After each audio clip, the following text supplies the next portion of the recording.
वंचित बहुजन आघाडीच्या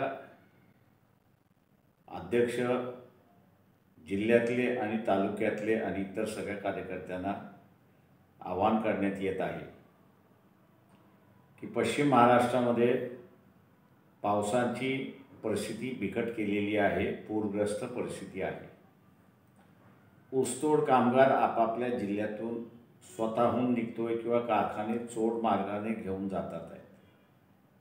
गेलेल्या कामगारांची हालत फार खराब आहे, त्यांना कुठलीही मदत नाही, घर राहायला नाही, ते रस्त्यावरतीच आहेत आणि पाळामध्ये आहेत। अशा वेळेस मी सगळ्या जिल्हा अध्यक्षांना आवाहन करतो आहे की त्यांनी ऊसतोड कामगार हा आपल्या जिल्ह्यातून जाणार नाही याची दक्षता घेण्यात यावी। त्याचबरोबर त्यांच्यामध्ये प्रचार करण्यात यावा की नवीन करार जोपर्यंत होत नाही तोपर्यंत ऊसतोडणीला जाऊ नये। जे मुकादम आहेत त्या मुकादमाशी त्यांनी असणारा संपर्क साधला पाहिजे आणि मुकादमाला सुद्धा सांगितलं पाहिजे की पूरग्रस्त परिस्थितीमध्ये ना ऊसतोड करता येतो ना राहायला जागा राहते।